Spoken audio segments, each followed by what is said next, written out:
All right, let's get right into it. We're going to talk about a problem that, let's be honest, a lot of us have, even if we don't like to call it that, our relationship with YouTube. But what if I told you the way to fix it doesn't involve dramatically deleting the app? Let's break down a system that actually works. Does that sound familiar? I mean, it's the perfect excuse, isn't it? It's the story we tell ourselves. I'm not just wasting away hours, I'm learning. We're watching tutorials, business deep dives, talks on psychology. We convince ourselves that with every single video, we're getting smarter. But here's the really uncomfortable question we have to face. What if that feeling of being productive is just an illusion? A really convenient story that helps us hide a habit that's actually keeping us stuck? So let's start by really dissecting this idea of a productive addiction, because honestly, it's the smartest disguise a bad habit could ever have. Unlike other things we immediately know are bad for us, this one feels good. It feels virtuous. I mean, learning is a good thing, right? So watching hours of educational videos has to be good too. And that's exactly why it's so tricky to spot. It doesn't feel like a weakness. It feels like we're working on ourselves. But there's a huge catch.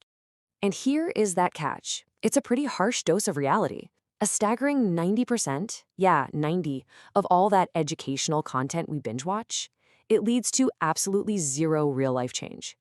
It's just passive consumption dressed up as progress. We're collecting all this information, but we're never actually doing anything with it. Okay, so if it's not actually helping us improve, why on earth can't we stop? Well, because this was never a fight about willpower. It's about your brain chemistry. The platform is literally designed to get you hooked. Now, this is so important to understand. The little high you get, that rush, it's not from the video you're currently watching. It's from the moment right before you click on the next one. It's that hit of dopamine, that little buzz of anticipation thinking, ooh, maybe this is the video that has the secret I've been looking for. It's the exact same brain pathway that fuels a gambling addiction. The system isn't built to teach you. It's built to keep you searching for that next little hit. And that brings us to an even deeper and frankly more uncomfortable truth. A lot of the time, we're not watching because we're curious. We're watching because we're avoiding something else. Psychologists have a term for this: escape behavior. That big project you should be starting, that tough conversation you keep putting off, or maybe just that quiet feeling that you're not quite where you want to be in life. Well, YouTube is the perfect, endless distraction from all that discomfort. And this is what that disconnect looks like in practice. We feel productive watching how-to videos while we're actively procrastinating on the project itself. We spend hours learning about how to build a business instead of, actually building the business. We consume endless self-help content, which allows us to avoid doing the actual difficult self-work. It's genius, really. It gives us the feeling of moving forward without any of the struggle or the risk. Okay, so we've put the problem under the microscope. We get it. Now, what on earth do we do about it? Let's get into the solution, and I promise you, it's probably not what you're thinking. Here's the big idea, the twist. The goal isn't to go cold turkey. It's not about entering this big, dramatic battle of willpower that, let's face it, you're probably gonna lose. No, the goal is to be smarter than the system. It's about breaking the machine, not breaking yourself. The whole strategy is built on this really cool psychological idea called friction theory. See, the reason the YouTube habit has so much power over us is that it's completely frictionless. It's just too easy.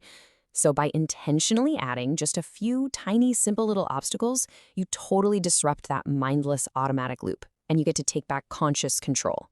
So here it is, the 4-step system. 4 simple points of friction. First, take the app and bury it. Put it in a folder on the last page of your phone so it's not just a mindless tap away. Second, log out. Every single time. Forcing yourself to type in a password makes you pause and ask, wait, do I really want to do this right now?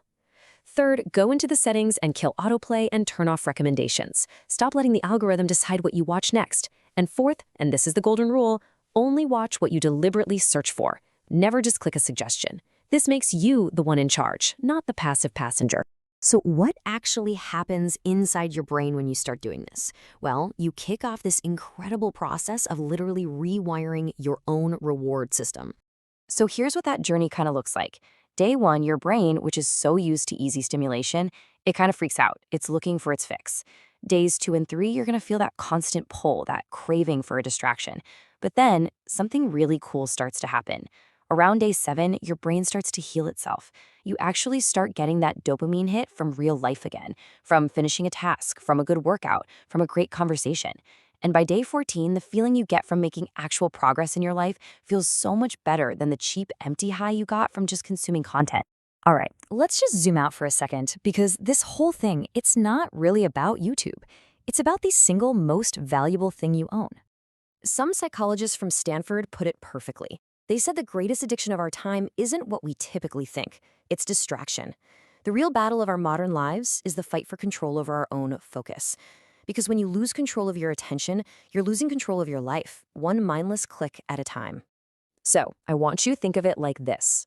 This isn't just about a digital detox, it's way deeper. This is an act of personal transformation. You're not just breaking a bad habit. You are fundamentally upgrading your own identity. You are becoming someone who is truly in charge of their own mind. And that right there is the ultimate prize. To live in a world that is literally designed from the ground up to manipulate your brain and to sell your focus. And to be the person who is immune to it, to be unmanipulable, to be someone whose attention is not for sale.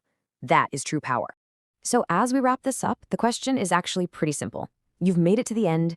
Is your very next click going to be a conscious choice that you make? Or is it going to be an automatic reaction to whatever the algorithm suggests?